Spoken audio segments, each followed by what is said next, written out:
ప్రజాపాలన పేరిట కాంగ్రెస్ రుణపాలన చేస్తోంది. ఈ ఆర్థిక సంవత్సరం తొలి 10 నెలల్లోనే రికార్డు స్థాయిలో 128% అప్పులు చేసిన కాంగ్రెస్ ప్రభుత్వం సొంత రాబడి 60%కే పరిమితమైందని తాజా నివేదికలో కాగ్ ఎండగట్టింది. ఇది ఇలాగే కొనసాగితే భవిష్యత్తులో రాష్ట్ర ఖజానాపై వడ్డీల భారం పెరిగి సంక్షేమ పథకాలు అమలు ప్రశ్నార్థకంగా మారే ప్రమాదం ఉందన్న అనుమానాలు వ్యక్తమవుతున్నాయి.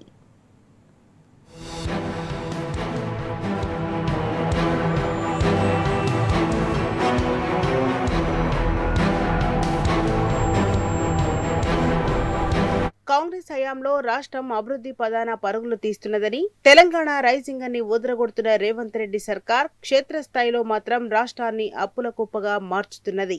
గత ప్రభుత్వాల హయాంలో అప్పులు చేయడంపై విమర్శలు చేసిన కాంగ్రెస్ నేతలు ఇప్పుడు అంతకంటే ఎన్నో రెట్లు జోరుగా రుణాలు సమీకరిస్తున్నారు.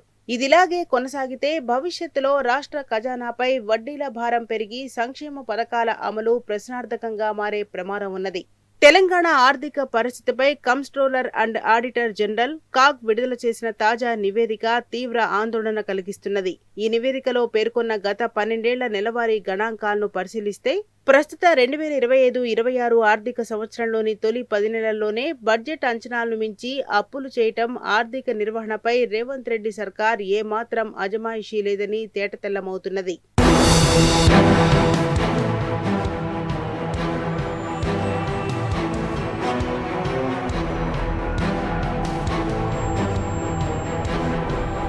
ప్రపంచవ్యాప్తంగా ఆర్థిక సంక్షోభం నెలకొన్న కోవిడ్ సమయంలోనూ తెలంగాణలో రుణ సమీకరణ నియంత్రణలోనే ఉన్నది.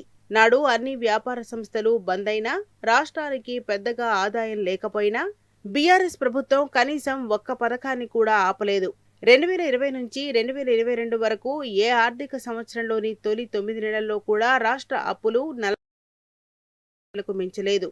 కానీ గత 2 ఏళ్లుగా ఎలాంటి ఆర్థిక ఇబ్బందులు లేకపోయినప్పటికీ రేవంత్ రెడ్డి ప్రభుత్వం ఏకంగా 60,000 కోట్ల రూపాయల నుంచి 70,000 కోట్ల రూపాయల వరకు రుణాలు సమీకరించింది. ఈ ఆర్థిక సంవత్సరంలో ఇవి జనవరి నాటికే బడ్జెట్ 28.03% చేరుకోవడం గమనార్హం. ప్రస్తుత ఆర్థిక సంవత్సరంలో మొత్తం 54,009.74 కోట్ల రుణాలు సమీకరిస్తామని రాష్ట్ర బడ్జెట్లో పేర్కొన్న రేవంత్ రెడ్డి సర్కార్ జనవరి నాటికే 69,148.28 కోట్ల రూపాయలు అప్పులు తీసుకున్నట్టు కాగ్ నివేదిక వెల్లడించింది. ఈ నెల 9న రిజర్వ్ బ్యాంక్ ఆర్బీఐ నుంచి తెచ్చిన 9,000 కోట్ల రూపాయల రుణాన్ని కూడా కలిపితే ఈ ఆర్థిక సంవత్సరంలో అప్పటి వరకు రేవంత్ సర్కార్ తెచ్చిన మొత్తం అప్పులు 78,188 కోట్ల రూపాయలకు చేరాయి.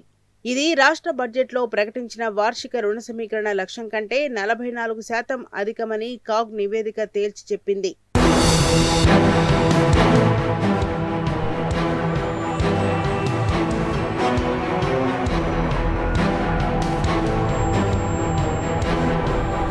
రాష్ట్ర సొంత ఆదాయ వనరులు ఆశించిన స్థాయిలో పెరగకపోవడంతో రేవంత్ రెడ్డి సర్కార్ అప్పులపైనే అధికంగా ఆధారపడుతున్నది.